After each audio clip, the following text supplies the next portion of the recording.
I am.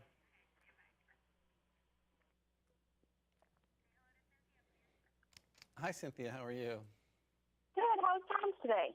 Good. Thank you. Great. Well, I'm glad to talk about charities. I know it's that time of the year, and we have so many questions, Thomas. I guess assist us and help us sort through and pick some good ones here. My pleasure. Well, I think, if you want me to begin, I think, first of all, thanks for having me on Michigan Mom Living. And, I think I appreciate, as many of your readers and listeners do, just how much we're encouraged, all of us at this time of year in the holiday season, to think about someone else and encouraged to make a charitable gift, which is such a wonderful sentiment. And I think because it's such a wonderful sentiment, it also tends to be one of those things that can be exploited. So I think the kind of the consumer awareness as people are thinking about this time of year and how to kind of proceed and go forward and look to figure out, first of all, what you care about, and then how to figure out which organizations do it well. I think that's an important thing to do, and groups that are independent, like Charity Navigator, that do this exclusively and independently, are a really good source for people who are looking, once they figure out what they want to do, how to figure out if the groups that they've found have a good reputation, are legitimate, and how they score, basically. So that's, we found very helpful, and a lot of people end up finding direct relief, as a matter of fact. Great. Well, so how are charities rated? I think that, the rating organizations like Charity Navigator tend to just look at the financial records and the public reporting, and then make an assessment based on those objective factors that lend themselves to comparison. It's difficult to compare, an arts group to an animal welfare group or a humanitarian services group like Direct Relief is.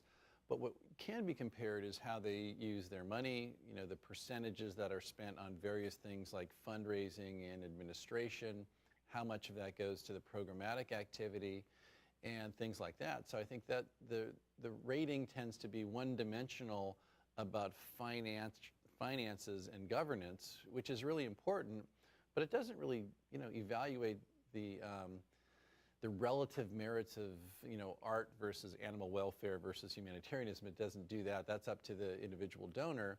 But it really compares what lends itself to comparison, which is financial management and transparency. Now, tell us more about Direct Relief, Thomas. Well, Direct Relief was founded in 1948 by war immigrant refugees who ended up in California, and with their own money started to provide cash and food and clothing to people that they'd known in Europe that was then bombed out. And over time, it's evolved into a humanitarian aid organization that focuses on health services. And what we do now is really work with some of the big healthcare companies and encourage them to make contributions of medications that people just cannot afford, and supplies from wound care to specialized surgical sutures. And so we're able to mobilize that. We're licensed as a pharmacy distributor, wholesaler out in California, but we have the distinction of working in all 50 states, including a lot of fine nonprofit health centers and clinics in Michigan. We've been supporting for a number of years, and some very good ones who provide terrific services. And we're able to provide, what we can do is provide them medications for their low-income uninsured patients who really have a struggle.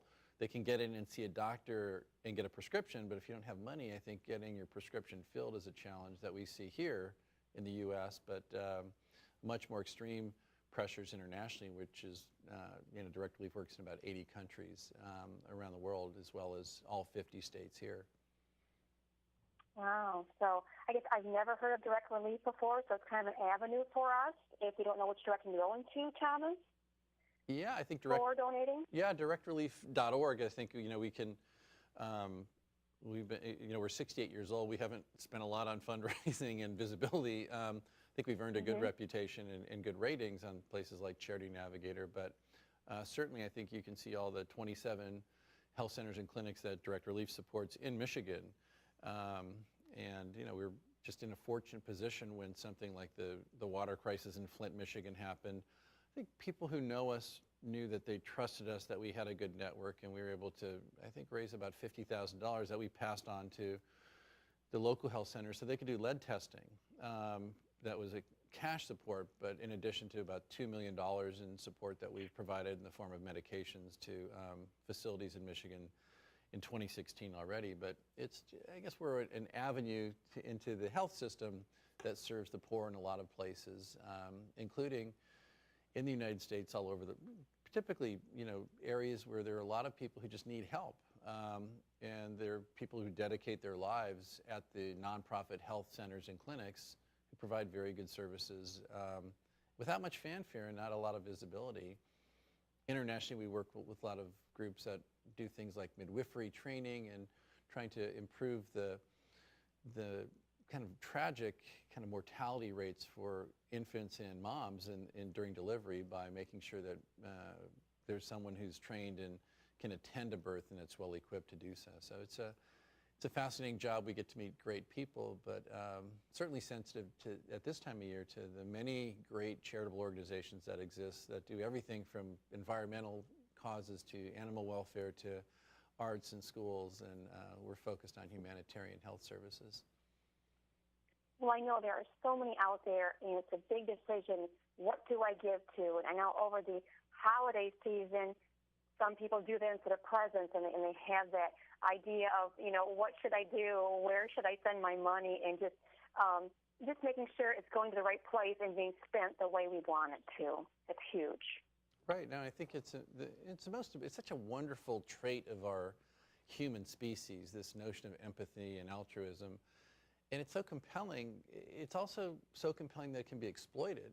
And I think that's why it's important for people, if they can, to consider what they care about and then spend some time and look to make sure that an organization that seems to line up with what they care about does what it seems to do and is legitimate. And that's important too, because you don't want to ever exploit that wonderful trait. And that, if done, it really kind of deepens the skepticism that's kind of corrosive in any society. And it's kind of a skeptical time right now, It's kind of a divisive political season, and direct relief isn't political. But, you hope that people will now take a breath after the campaign season is over and really focus on these transcendent, important things that have always been important, kind of concern for your neighbors and those less fortunate.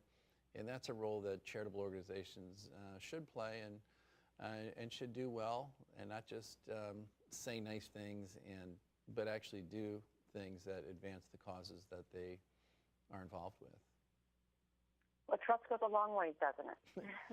Yeah, and without it, I think you just see how tough it is. If no one trusts anyone else, it just makes it a much tougher situation. And I think as we've seen some of the kind of erosion of trust in institutions generally, whether it's a big bank who screws up and does something bad or whatever, I think, nonprofits and every other organization really has an obligation to try to listen carefully and respond to the concerns that are out there.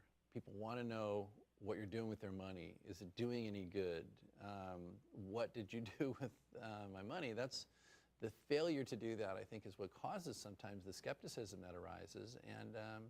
But I think it can be reversed with just listening carefully and doing what you say and telling the truth and reporting good or bad things that you're told to do in the second grade. Absolutely. Now, can we go online anywhere, Thomas, to get further information? Yeah, I think for direct relief, directrelief.org is our website, and that gives a kind of a thorough explanation of what we do, where we work, our organization's history.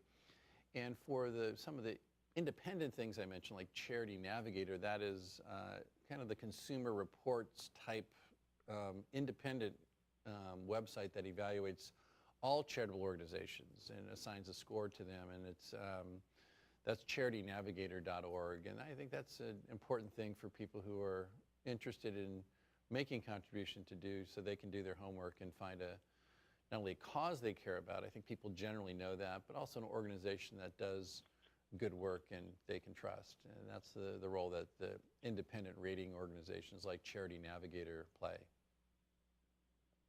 Yeah, I think a lot of people will enjoy that because they want to know where it's going, and they want to know, they want to know, the safety of it. So, Thomas, I appreciate your time today. If there's anything else you want to mention. No, thank you very much, Cynthia. Really appreciate just the chance to talk to you at Michigan Mom Living. And we have some of our colleagues working in Michigan. So if they're watching, great. And if they're listening, get back to work because it's a busy season. It is. Thanks so much for your Thanks, time. Cynthia. Take care.